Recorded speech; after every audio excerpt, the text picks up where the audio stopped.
Hello everyone, in this video we're going to imagine a scenario where Godzilla and King Kong fought in the 80s. To do this, I decided to blend Godzilla 1984 with King Kong 1976 with some modifications. In this scenario, both Godzilla and King Kong will be 80 meters tall. So with that out of the way, I hope you enjoy.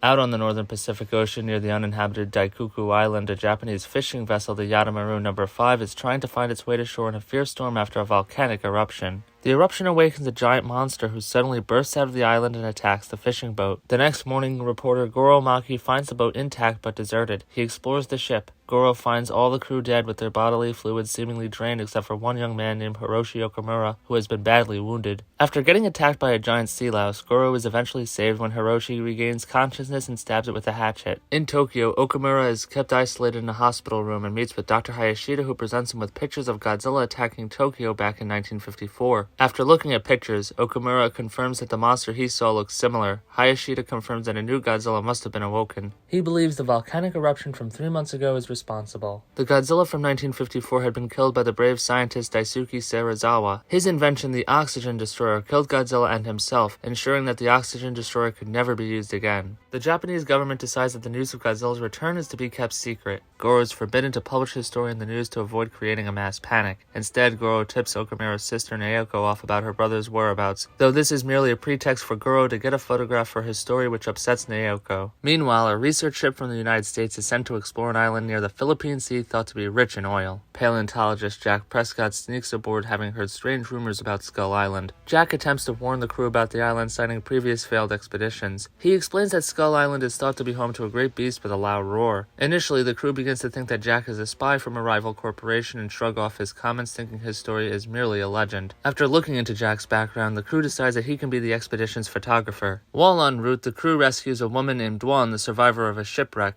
Dwan explains that the ship she was on got caught up in the storm that battered the North Pacific. The storm was so violent it capsized the cruise ship she was on. Dwan had been lost out at sea for a few days after the storm until the research boat came along. The crew allows Dwan aboard and continues on to the mysterious island. When the crew arrives on Skull Island, they discover a primitive tribe living within the confines of a giant wall intended to protect them from a mysterious god called King Kong. The crew manages to find a large deposit of oil, however it is such a low quality that it is unusable. The native people kidnap Dwan to sacrifice her to what turns out to be an enormous ape. Kong grabs Dwan and heads back into the jungle. Meanwhile, Godzilla destroys a Soviet submarine in the waters near Japan. The Soviets believe the attack was orchestrated by the Americans, and Cold War tensions rise drastically. With threats of escalation into nuclear war, the Japanese government intervenes and finally announces that Godzilla was behind the attack. After long debate, Japan decides that nuclear weapons will not be used on Godzilla even if he were to attack the Japanese mainland. This announcement upsets both the Americans and the Soviets. The JSDF is put on alert and begins to search for Godzilla. Upset with Japan's decision, the Soviets have their own plan to counter the threat posed by Godzilla. They station a control ship disguised as a freighter in Tokyo Harbor. The Soviets intend to launch a nuclear missile from one of their orbiting satellites in outer space should Godzilla attack. Complying with Japan's demands, the nuclear device is disarmed for now. The Japanese government goes over strategies to fight Godzilla, where it is revealed that the JSDF intends to combat Godzilla with the Super X. An aerial fortress designed in secret, the Super X was originally meant to defend Japan in the event of foreign nuclear aggression. The JSDF begins monitoring the area for Godzilla's eventual return. Back on Skull Island, Kong walks with Dwan in his hand. Over time, Dwan is able to tame Kong. Meanwhile, a crew led by Jack attempts to rescue Dwan. Since the island doesn't have suitable oil to bring back to the US, the crew devises a plan to track down King Kong, knock him out, and free Dwan. Once Kong is out, they will bring him back to California. The crew hunts around the island facing terrifying creatures. After battling with the creatures of the island, the crew manages to overcome the beasts and track down Kong. Meanwhile, back on the beach, a crew sets up a pit trap in the native village. While setting things up, the crew hears about the Godzilla revelations. Jack's team finally tracks down King Kong and encounter him while crossing a log bridge. Kong rolls the huge log, sending most of the crew members to their deaths. Jack and another member are spared, only to be attacked by a giant snake. Kong sees the snake and battles with the beast. While Kong fights the snake, Jack rescues Dwan and brings her back to the native village. After defeating the snake, Kong realizes Dwan is missing and chases after her. Kong arrives at the village only to fall into the trap and is smothered with chloroform. As the team awaits a transport ship for Kong, another special alert is heard on the radio. Back in Japan, Godzilla appears in the outskirts of Mahama, hungry for nuclear energy. Godzilla managed to slip past the JSDF's monitoring system thanks to the dense fog bank. Godzilla walks through the area unopposed, determined to feed on the local nuclear power plant. Godzilla attacks the facility and rips out the nuclear reactor. Godzilla begins absorbing its energy. Professor Hayashida arrives in the area and watches Godzilla as he absorbs the energy. Eventually, Godzilla is distracted by a flock of birds. He drops the reactor and follows them back to sea. After some research, Hayashida determines that this Godzilla follows Earth's magnetic field in order to navigate, similar to birds. Hayashida realizes that with this discovery, Godzilla could be lured to any location using a magnetic transmitter. Hayashida presents his plan to the Prime Minister. Hayashida lays out his plan to construct a magnetic transmitter and lure Godzilla to Mount Mahara and Izo Oshima, where he will be trapped in the volcano's crater via a controlled eruption.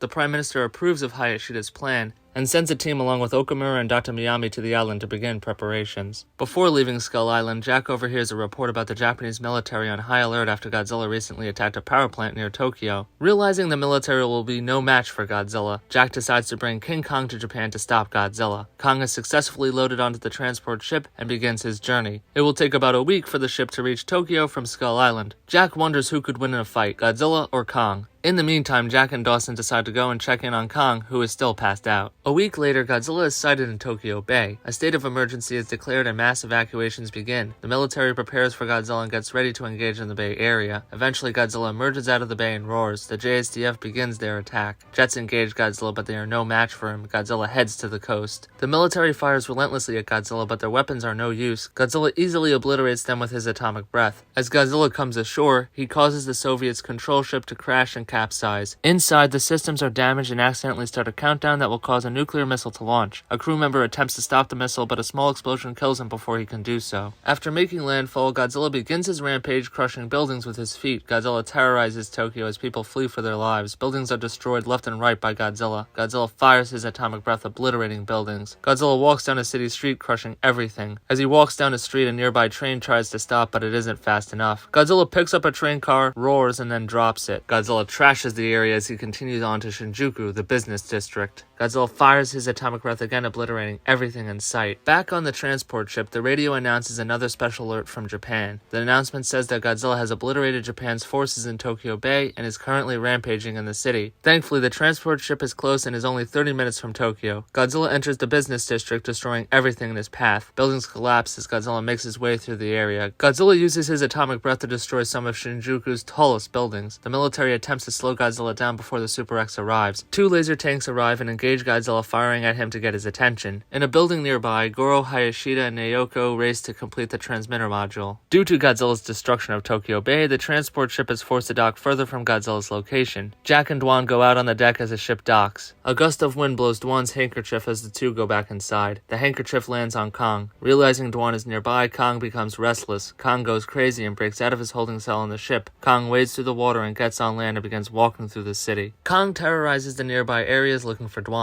Kong smashes buildings left and right. Fires break out everywhere. People flee for their lives as Kong rampages in Shinagawa. The Japanese government gets word that Kong has arrived but broke loose and is going crazy. The Prime Minister asks where the Super X is. The Minister of Defense responds that it's finished loading its ammunition. The Prime Minister orders it to attack Godzilla first in Shinjuku and orders the JSDF to subdue Kong in Shinagawa. The Super X is launched into battle against Godzilla. Godzilla and the Super X meet in the business district and begin fighting. Godzilla fires his atomic breath, but the Super X's hull holds up against it. The Super X then fires cadmium shells that are shot into Godzilla's mouth. After some time, Godzilla begins to have a bad reaction to the cadmium shells. Godzilla falls down unconscious into a building, seemingly dead. However, in Shinagawa, the JSDF is unsuccessful and is obliterated by Kong. Kong returns to his rampage and destroys everything in his path. Kong picks up a train car full of people and tosses it, causing a huge explosion. Kong tears apart buildings left and right. Meanwhile, the Prime Minister is alerted that a Russian missile has been launched via satellite. Helpless to stop the nuclear attack, a full evacuation of the Shinjuku area is carried out. Thankfully, the Americans agree to intervene and shoot down the missile with their own before it can hit Tokyo. Unfortunately, the atmospheric nuclear blast creates a radioactive electrical storm which revives Godzilla. Godzilla rises from the building and re-engages with the Super X. With Godzilla revived and the Super X on its last legs, the JSDF is instructed to lure Kong to Godzilla so the two monsters can fight and kill each other. The JSDF re-engages Kong and uses lasers to get him to follow them to the business district. The Super X manages to buy enough time for Kong to arrive. Jack and Dwan manage to find Kong and watch from afar. Godzilla and Kong look at each other and then roar. Meanwhile, the transmitter module has been completed. Goro, Naoko, and Hayashida race to get the transmitter to Okamura's helicopter. As the group attempts to get to the window, Hayashida sees Godzilla and Kong out one of the windows. Goro remarks that maybe Kong will beat Godzilla, but Hayashida brushes off the idea, adding that Godzilla couldn't be killed that easily. Eventually, the helicopter arrives and Okamura extracts Hayashida and the device via helicopter. Godzilla and Kong begin fighting each other, smashing one another around the area. With absolute chaos breaking out, Naoko and Goro are forced to stay back. The two attempt to escape via the building's stairwell. Godzilla and Kong brawl with one another. Godzilla smashes Kong into a building and roars. The Super X fires some missiles, allowing Kong to get up. Kong charges Godzilla and pushes him. Godzilla regains himself and tail swipes Kong. Kong falls to the ground. The Super X fires its laser attack at Godzilla. Godzilla fires his atomic breath at the Super X, damaging it further. Kong gets up. Godzilla fires his atomic breath. Kong dodges it. Kong pushes Godzilla backward. Godzilla's tail swipes the building Goro and Naoko are in, destroying the stairwell.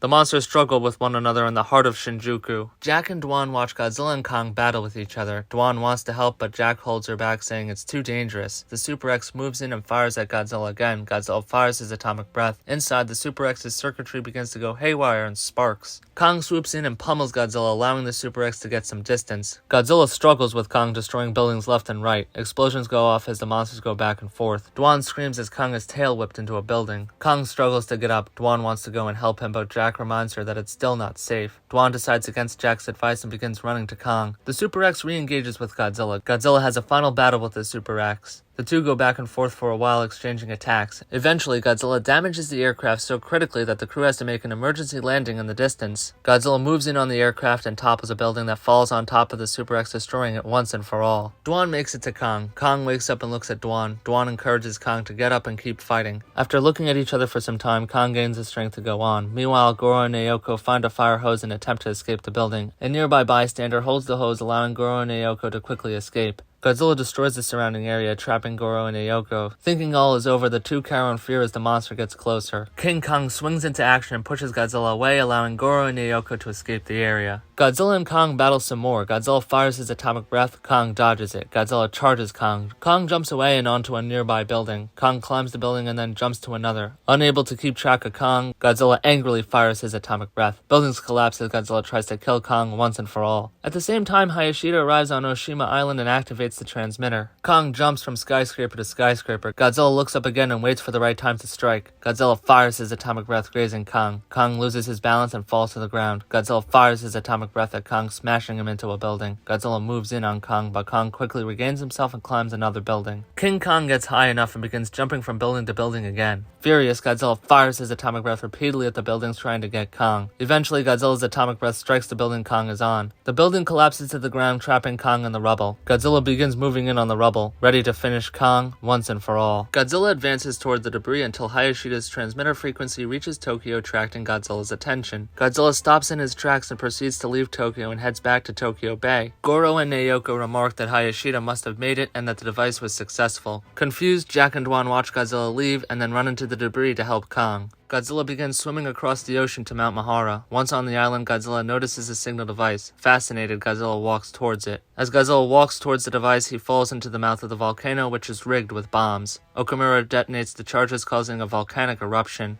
Godzilla roars as the ground crumbles and he falls into the volcano's crater, sealing him away for now. Back in Tokyo, crews begin working through the debris. Dwan frantically calls for Kong. After some time, the debris begins to shake. Kong manages to free himself. Thrilled, Dwan runs to Kong. Kong looks at Dwan and is happy. Kong picks up Dwan and looks at her. She tells Kong that he should go back to his home. After looking at Dwan for some time, Kong puts her down near Jack and begins heading off. King Kong begins his journey swimming back to Skull Island. Thank you so much for watching and your continued support. I hope you enjoyed this video. It was a lot of work. See you in the next one, G-fans.